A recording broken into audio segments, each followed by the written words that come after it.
Teachers का, principal sir का, और मैं तो सबको नहीं जानती। मैं धन्यवाद ज्ञापन करती हूँ कि हम लोगों को यहाँ पे आने का एक अवसर दिया, एक अच्छा मंच दिया कि हम आप लोगों के बीच में आ सके। और वास्तव में हम लोग बेसिक शिक्षा में हैं। बेसिक शिक्षा, जैसा कि सर ने बताया, एक नींव तैयार करती है और उस नींव के आगे का निर्माण माध्यमिक करता है, और माध्यमिक के आगे उसको फल के बाद उसका फल उच्च शिक्षा के साथ जाते हुए नौकरी के साथ मिलता है। तो जो भी जैसे सर ने प्रोस्पेक्टिव्स दिया, कुछ विषय संबंधित चीज़ें जो आपके अंतर संबंधों को दिखाती हैं, साथ ही साथ जो प्रैक्टिकल और भी चीज़ें हैं जो वास्तव में हम लोग के अंतर संबंधों को दिखाती हैं, इस पर काफ़ी चर्चा हो चुकी है। मैं नई शिक्षा नीति पे कुछ ऐसी जो संभावनाएं रही और चुनौतियां रही, इस पर आप सभी के सामने अपने विचारों को व्यक्त करना चाहते हैं। धन्यवाद। सबसे पहले राष्ट्रीय शिक्षा नीति पर मेरी एक स्वरचित कविता है जिस पर मैं बोलना चाह रही हूँ। आओ अलग जगाएं हम, आओ अलग जगाएं हम, नई शिक्षा नीति को महान बनाएं हम। आओ अलग जगाएं हम, नई शिक्षा नीति को महान बनाएं हम, समावेशी है वंचित वर्ग में ऐसी पहचान बनाएं हम।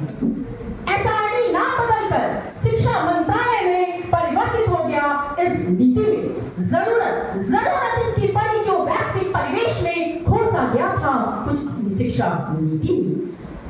भारत हमारा, आओ वंचित वर्ग समूहों में सफल हो जाओगे तो इस शिक्षा नीति में, मतलब वंचित वर्ग समूहों में सफल हो जाओगे इस शिक्षा नीति में। भारत हमारा, भाषा हमारी, आओ सीखें सिखाएं हम, नीति 2020 में भारत को तरक्की पर पहुंचाएं हम।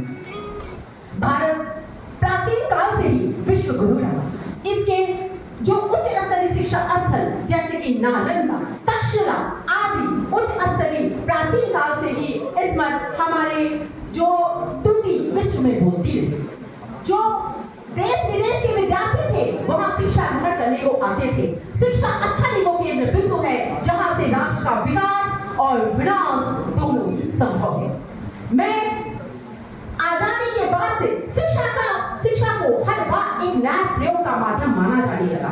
जितना प्रयोग इस क्षेत्र में होते हैं, शायद इतने प्रयोग कहीं और होते हैं। मैं इस पर भी आप सभी के सामने कुछ और भी चर्चा करना चाहूंगी। जैसे कि वर्तमान समय में अनेक प्रयोग इस क्षेत्र में हो रहे हैं, मगर राष्ट्रीय शिक्षा नीति 2020 में इस अभाव को पूरा करने का पूरा प्रयास किया जा रहा है। दंडवाद सुभाष 2020 में लिखा कि 21वीं सदी ज्ञान प्रधान सदी है जिसमें विज्ञान एवं तकनीकी विकास परिवर्तन के प्रमुख आधार है। किसी भी